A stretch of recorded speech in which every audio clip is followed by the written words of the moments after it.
I remember the sound more than the words. The metallic clink of my fork against the plate when I set it down. The faint scrape of my chair on the hardwood as I stood. The silence that followed, sharp, deliberate, louder than their voices could ever be. I didn't defend myself, didn't look back, didn't even breathe until I was in my car with the door shut, the muffled laughter of my brother still echoing in my head. I drove home that night without turning the radio on.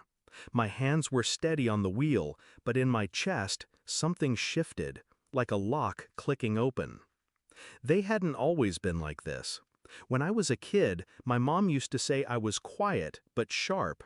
She meant it as a compliment. My dad would ruffle my hair, tell me I had an old soul.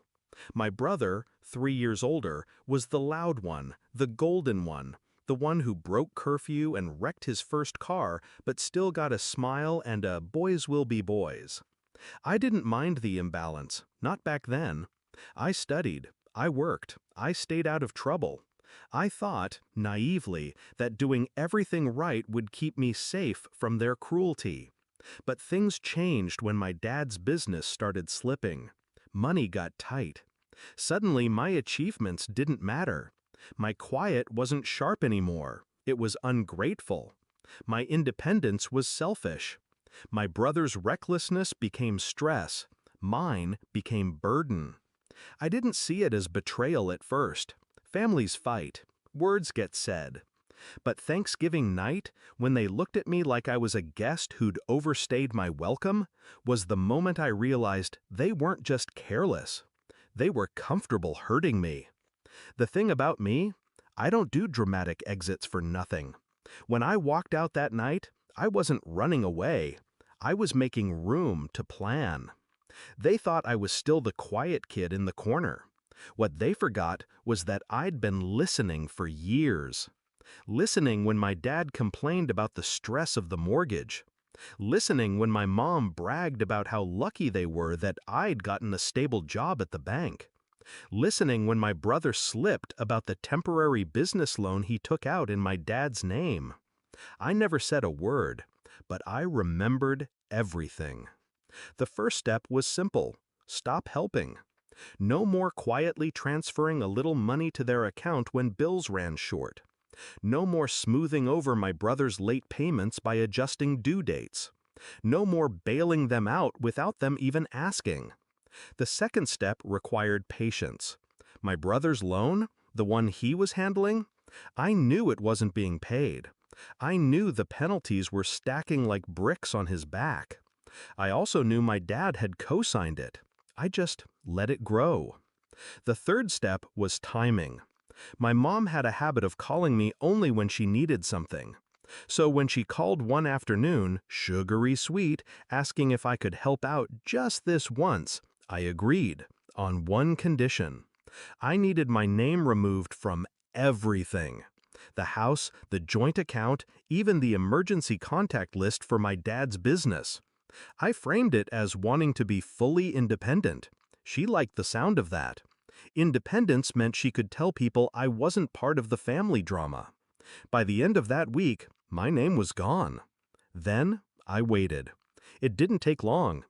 2 weeks before Christmas, my brother's loan defaulted. My dad's credit tanked. Payments on the house were already behind. I imagine the first mortgage notice came like a warning shot. The second, a threat. By the third, my dad probably had trouble sleeping. The call came on a Thursday evening. I was making tea when my phone lit up. "Why is the mortgage unpaid?" His voice was sharp, clipped. I could hear my mom in the background, demanding to know if I'd been selfish again. I sipped my tea before answering. "Ask your pride and joy," I said. Silence. Then, click. They didn't call again, but the fallout wasn't quiet. Through the grapevine, I heard about the arguments. My brother blaming my dad for co-signing. My dad blaming my mom for defending him. My mom blaming outside influences. No one blamed themselves. By January, the house was listed. The business, already fragile, folded. My brother moved in with a friend. My parents rented a smaller place. Me? I stayed exactly where I was, debt-free, untouched, and very, very quiet. People assume revenge feels like fireworks. It doesn't. It's quieter than that. More precise. It's my dad's voice cracking on the phone. It's my brother avoiding me in public. It's my mom not having the courage to ask for help anymore. I didn't ruin them. I just stopped holding them up. Let gravity do the rest.